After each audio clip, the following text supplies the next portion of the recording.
You don't notice the exact moment your marriage begins to rot. It doesn't come with fireworks or screaming matches or some tragic revelation scrawled across a bathroom mirror. No, it creeps in like rust behind the walls, silent and corrosive, until one day you lean against something you thought was solid, and it gives way like wet paper. That's what it felt like with Melissa, my wife of 26 years, the woman I built a life with, raised a daughter with, laid beside every night thinking I was her world. Lately, she'd started pulling away in the smallest ways, the kind of things only a man who pays attention would catch. The way she'd angle her phone screen away from me when texting, how she suddenly started locking the bathroom door, or how she began calling me James more often than babe, like I was slowly being demoted from husband to roommate. For the longest time, I told myself I was imagining it, that maybe this was just what getting older together looked like, two people orbiting the same life, but living in separate corners of it. But then she started dressing up again, not for me, not for anything I could pinpoint, just little upgrades I wasn't invited to notice. New shoes with heels she hadn't worn in years. Fresh lipstick before heading out for drinks with the girls, a phrase that used to mean something until it started coming with half-hearted smiles and shallow explanations. I'd sit on the couch with a beer in my hand, watching her walk out the door like I was nothing more than background noise, a faded photograph of the man she used to love.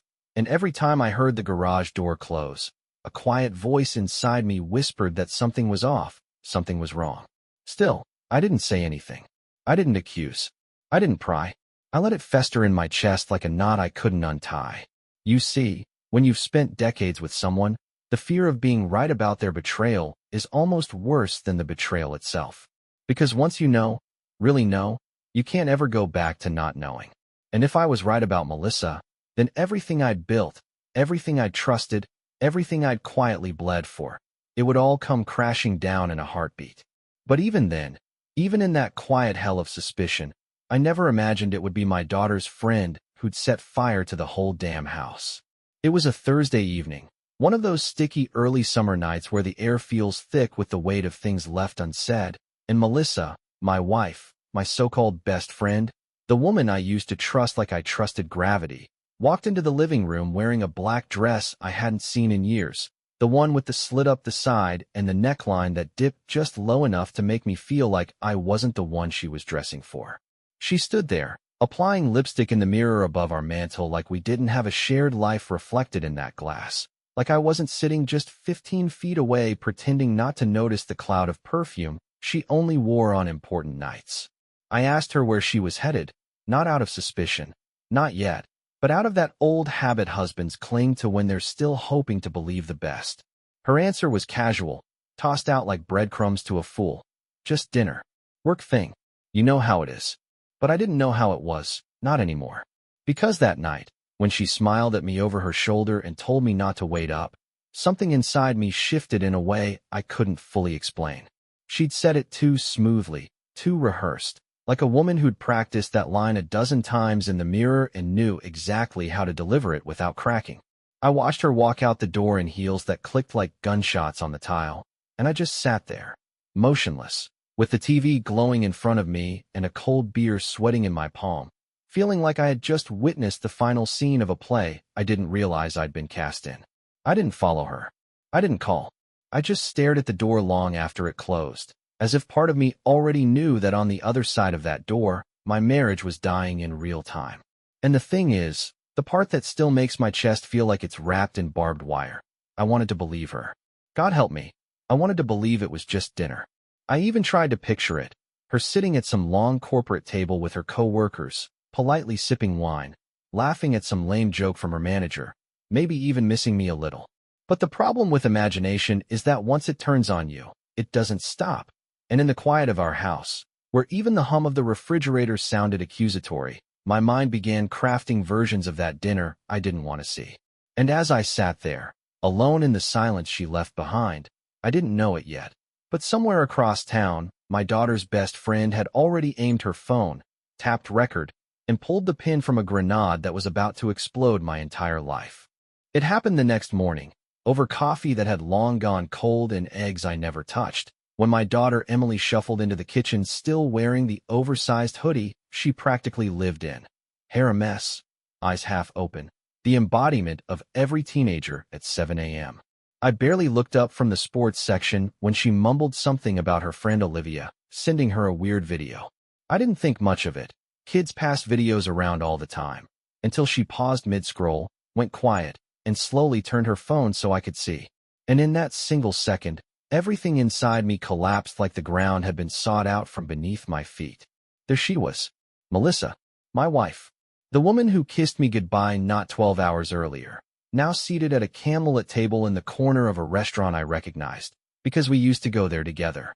She was leaning in close to some guy with salt and pepper hair and a smug smile, her hand resting on his wrist like it belonged there, like mine never had.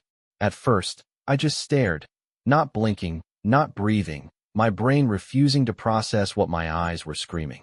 I watched her laugh, watched her tuck a strand of hair behind her ear the way she always did when she wanted someone to notice her, and I realized with a clarity I wish I could forget that this wasn't just dinner. This wasn't a misunderstanding. This wasn't some business meeting or networking event. This was a date. A real one. One with affection and chemistry and the kind of body language that doesn't lie, no matter how much the mouth tries to afterward. Olivia had caught it by chance. She and her parents were seated a few tables over, celebrating her dad's promotion. And thank God for teenage curiosity, because if she hadn't whipped out her phone and filmed that 30-second clip, I might still be sitting in my living room, rotting in blind devotion while Melissa played me like a fool. I didn't say a word. I just nodded, handed Emily her phone back, and told her to finish getting ready for school. My hands were shaking under the table, but my face, God, my face was made of stone. I waited until she left, waited until I heard the front door close and her footsteps disappeared down the driveway. And then I went into the garage, sat in my truck, and watched that damn video again. And again, and again. Every frame another dagger. Every smile another betrayal. But even then, with my heart screaming and my pride in ashes, I didn't rage. I didn't cry. I didn't break anything. I just stared into the blue light of my phone screen, and I made a quiet vow. Not for revenge, not yet, but for the truth. Because if she was willing to burn down our marriage for some faceless stranger, then by God, I was going to make sure she watched the flames consume everything she thought she could get away with. There's a moment, right after betrayal hits you like a hammer to the chest, when everything goes eerily quiet, like the air gets sucked out of the room, the world slows to a crawl, and your own heartbeat becomes the only sound you hear, pounding out a rhythm that feels less like life and more like survival. That's where I was, sitting in my truck, gripping the steering wheel like it might keep me tethered to something real, rewatching that video until the battery on my phone gave out, and the screen finally, mercifully, went black. And it was there, in the suffocating silence of my garage, that I realized something important. I wasn't going to scream, or beg, or ask her why. I wasn't going to storm into the house demanding answers she'd only twist into more lies. No, what I was going to do was wait. Because the truth, the real truth, wasn't in that one video. It was deeper, wider, and I needed to know how far it went before I tore everything apart. So I did what most men don't. Because most men explode. I went quiet. I smiled more. I touched her less. I told her I loved her and watched her flinch when she said it back. Every night, I played the role of the faithful husband while my mind worked like a blueprint, mapping out what I'd need to uncover every corner of her deception. I bought a second phone, installed a discreet GPS tracker under the frame of her car, something I'd seen on a buddy's truck years ago when he thought his girlfriend was stepping out. I scoured our shared bank accounts for charges that didn't make sense, payments to boutique hotels and fancy lounges I'd never heard of, things she never told me about, but apparently had no problem spending our money on. And every lie she fed me, every phony excuse about late meetings or girls' nights, I logged it, timestamped it, like a cop building a case against a suspect too smug to realize the cuffs were already in his pocket. But the hardest part, the part that made my stomach turn every time I kissed her cheek or laid next to her in bed pretending to fall asleep, was knowing that she had no clue I was watching her fall apart in real time. She thought she was winning. She thought I was still in the dark, still playing the fool, still the loyal dog she could pat on the head while sneaking off to meet some faceless stranger in the shadows. And the thing is, I let her think that. I let her underestimate me, let her pile lie on top of lie until it got so high it would bury her without me even lifting a finger. I wasn't just collecting proof. I was building her prison, brick by brick. Because when the moment came, I wasn't just going to walk away. I was going to take everything she thought she could keep and leave her with nothing but the truth she swore I'd never find. There's a special kind of silence that comes with betrayal, not the loud, screaming kind that rattles picture frames or slams doors off their hinges, but the slow, suffocating kind that sits in your lungs like smoke, impossible to exhale, impossible to ignore. And in that silence, I became a ghost in my own life, watching my wife from across the dinner table as she laughed just a little too hard at nothing, scrolled her phone under the napkin like a teenager hiding something shameful, and looked me in the eyes with the same lips that had probably whispered lies into someone else's ear just hours before. She thought she was winning. She thought I was broken. But every time she left the house in that too-tight dress and work bag slung over her shoulder, I took notes, saved locations, and cataloged her false alibis like a man documenting the final days of a dying empire. My house had become a museum of her dishonesty, and I was the quiet curator, biding my time. The tracker under her car started painting a story she hadn't rehearsed. Hotel parking lots she'd never mentioned, long stops near luxury condos at hours when the office should have been dark, and one particular Friday when she claimed she was running a charity event, but spent 3 hours at a rooftop bar registered to a high-end steakhouse, known for its private booths and dim lighting. That night, she came home smelling like wine and smoke, and when I asked how it went, she smiled with that slow, guilty hesitation and said, "We raised more than I expected." I almost laughed. Almost. But I just kissed her on the cheek and told her I was proud. That's when I knew I had her, not just suspected, not just assumed knew. I didn't need to yell. I didn't need to beg for an explanation. I just needed to finish what I started, gather every receipt, every lie, every map pin and timestamp, until the picture was so full of holes it collapsed under its own weight. So while she spent her evenings chasing whatever thrill she thought was worth demolishing our life over, I spent mine constructing a fortress of truth, hard, undeniable, airtight. I reached out to a private investigator, not because I didn't trust my own instincts, but because I wanted a second set of eyes that wouldn't blink when it came time to show her the mirror. I gave him everything I had, and he added layers I hadn't even thought to check: phone records, camera footage from hotel entrances, even a shot of her co-worker opening her car door and leaning in just a little too close for corporate policy. And while that evidence mounted like a silent avalanche, Melissa kept playing her part, kissing me goodnight, scheduling couples brunches, asking me how work was like she hadn't just spent the afternoon rolling around in someone else's sheets. But what she didn't know, what she never saw coming, was that every single word, every single lie, was being documented, recorded, timestamped, and prepared for the moment when I'd finally flip the board and watch her world fall apart piece by carefully planned piece. They say revenge is a dish best served cold, but I never cared much for cliches. This wasn't revenge. This was something colder, something sharper, something earned. I wasn't trying to get even. I was trying to reveal, to expose, to make her stare straight into the rot she'd hidden beneath carefully ironed lies and perfume-soaked apologies. So I planned it like a man plans war, without emotion, without hesitation, without mercy. I told her I had a last-minute business trip out of town, some supplier meeting in Chattanooga I had to fly out for. Just one night, I said casually while pouring her coffee that morning, my voice calm, eyes unreadable. She barely looked up from her phone.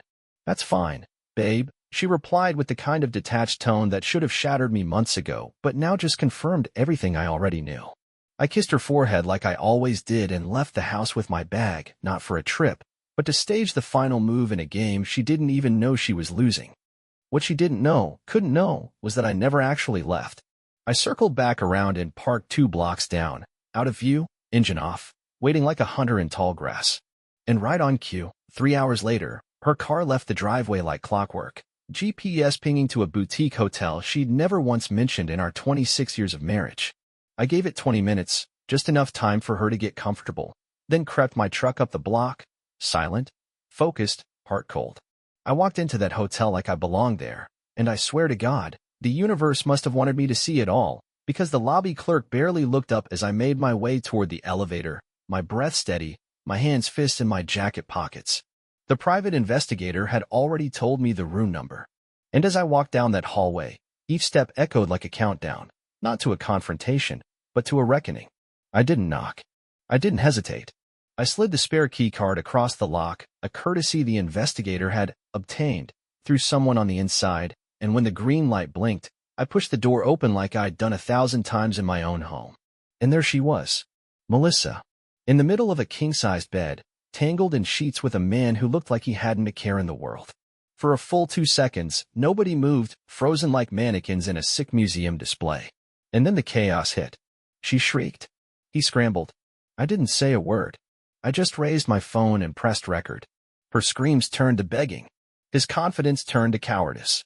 But I wasn't there for violence or yelling or anything that would give them the satisfaction of knowing they'd gotten under my skin. No, I was there to collect the final piece. The confession, the face, the raw, unfiltered proof. And once I had it, once I knew it was all there in 4K clarity, I looked her in the eyes and said 7 words she'll never forget. I hope he was worth our daughter. They say the justice system favors the calm, the patient, and the prepared, and I had become all 3 in the months leading up to that moment. While Melissa was playing footsie in hotel rooms, treating her betrayal like some poorly written soap opera, I was collecting evidence with the precision of a man filing nails into daggers. So the morning after I walked out of that hotel room, still dressed in the silence of that final stare, still hearing her gasp like a deer caught in the headlights of her own guilt, I drove straight to my attorney's office, slid the flash drive across his polished mahogany desk, and leaned back as he plugged it in. I didn't need to say much. The moment the footage began to play, with her voice trembling as she tried to cover herself in a tangle of sheets, the room went quiet. Not out of shock. Out of confirmation. That tape didn't just show infidelity, it showed choice, it showed intent, and most importantly, it showed proof. See, in the state of Georgia, adultery isn't just frowned upon, it's legally relevant. And thanks to my attorney, who had the soul of a bloodhound and the smile of a man who'd gutted 100 marriages with nothing but paperwork, we filed on grounds of infidelity that same afternoon. But that wasn't all. We froze the joint accounts within 48 hours. We initiated a forensic audit to track every dollar she spent on her double life, every business dinner, every spa retreat, every hotel swipe, because if she thought she was walking away with half of what I built with honest sweat, she was about to learn that betrayal comes with a price tag. My lawyer even reached out to the school board, where her new boy toy conveniently worked as a school administrator, and let's just say the footage made the rounds faster than wildfire in a dry summer. She didn't just cheat on a husband. She slept her way into a scandal that could tank both their careers, and for the first time in this whole twisted affair, I saw what real panic looked like on her face. She tried calling. Multiple times. Left voicemails sobbing about our history, texted me long paragraphs about how one mistake shouldn't end a marriage, even showed up at my office once, crying in the parking lot like some damsel in distress from a bad movie. But I never raised my voice. Never even answered. Because the moment she made her choice, she gave up her seat at my table, and now she was realizing what that meant. It meant no more financial safety net. It meant no more dinners at my side pretending we still had something real. It meant watching her once stable life get peeled away in layers, like wallpaper hiding rot underneath. And I'll tell you something that may sound cold, but I don't regret a single second of it. Not the silence. Not the camera. Not the legal papers. Because when a woman spends her energy building a life outside the one you built together, the most poetic thing you can do is hand her the keys to that fantasy and lock her out of the one she left behind. There's something strange about watching someone lie to your face after they've already been exposed. It's like witnessing a drowning person insist they're fine while the water pours into their lungs. That's exactly what it felt like when Melissa finally showed up at the house. The same house I had built for us with every overtime shift, every calloused hand, every sacrifice she clearly never valued. She stood there on the front porch like a teenager caught sneaking out past curfew, clutching a small tote bag, makeup smudged, mascara streaked down her face like some sad painting left out in the rain. I opened the door and stepped aside without a word, not because I wanted her in, but because I wanted her to see it, to walk through the space she once called home and feel how foreign it had become without her lies layered into the walls. She walked into the living room like it belonged to someone else, eyes darting around nervously like she was looking for evidence of what she'd lost. And that's when she started in with the rehearsed lines, the sob story she must have practiced in the mirror. It didn't mean anything. I was lonely.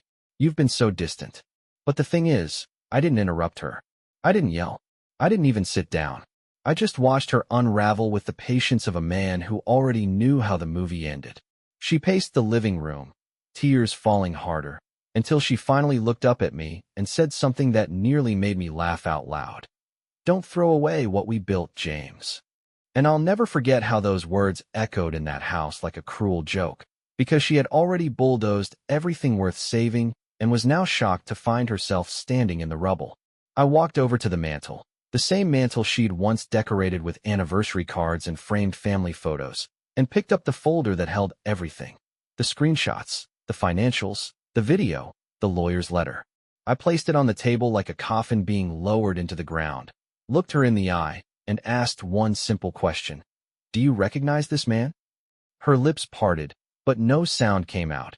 Only a slow collapse, a visible sinking, like the foundation of her lies finally caving in under the weight of truth. What came next wasn't anger. It was indifference, which I think cut her deeper than any raised voice ever could. I told her I'd be staying in the house while she found somewhere else to sleep.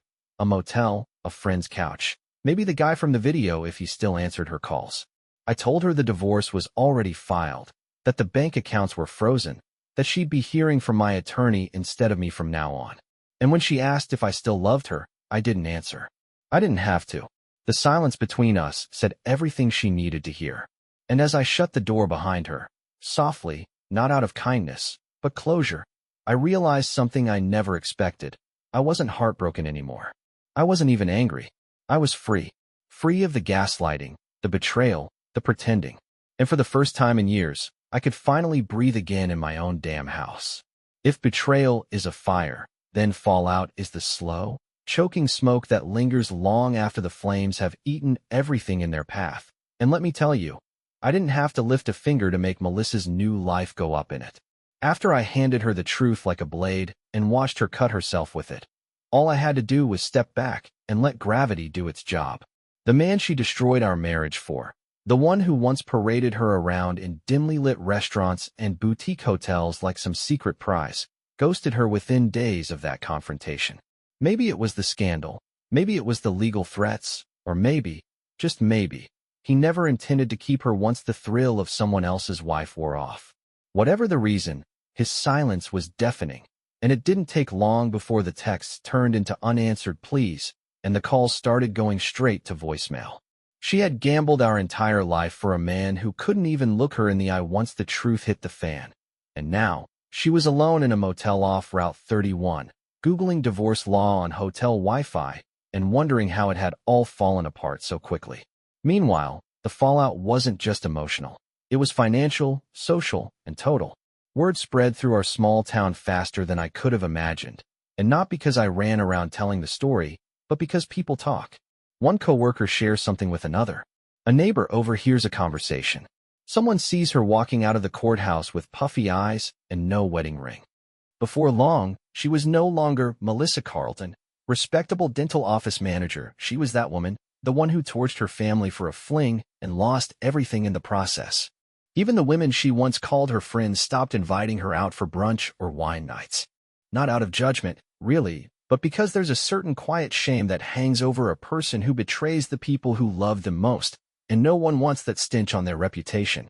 Her own parents, who used to praise her like she was made of gold, called me to apologize, to say they didn't raise her to be this kind of person, that they were embarrassed, that they understood why Emily wouldn't speak to her anymore. And yes, Emily, my daughter, the one who unknowingly triggered this entire unraveling with a 30-second video sent by a teenage friend. She stopped asking where her mother was. She didn't want to talk about it. She just moved on, like some part of her already knew the truth long before I did. She clung to me, not with desperation, but with trust, the kind of quiet loyalty that forms when a child watches a parent suffer and refuse to fall apart. We started going on long drives again, just like we used to before she got her license. She'd pick the music. I'd pick the road. And sometimes we didn't even speak. We didn't have to. Because when the storm passed and the dust finally settled, I was still standing. Still in my home. Still in my daughter's life. Still myself. Melissa, on the other hand, had to learn the hard way that you can't build happiness on top of someone else's ashes, because eventually, the wind always shifts, and the smoke always finds its way back to the one who struck the match. They don't tell you how quiet peace is not just the absence of noise, but the stillness that settles into a man's bones after he's walked through fire, watched the ones he trusted most turn to ash, and still found something worth living for on the other side. The first time I woke up alone in that house after Melissa was gone, truly gone, it wasn't pain I felt. It wasn't regret. It was relief, so pure and so profound that I just sat there on the edge of the bed for a full 10 minutes, breathing like I hadn't in years. The weight was gone. The lies were gone. The pretending was gone. And in its place was this strange, unfamiliar thing I hadn't felt in a long time, freedom. I started rebuilding not just my routine, but my sense of self. I repainted the bedroom walls, ripped up the old carpet, and donated every piece of furniture she'd picked out to the Salvation Army. Bit by bit, I took my home back, and in doing so, I took my life back. Emily was a huge part of that healing.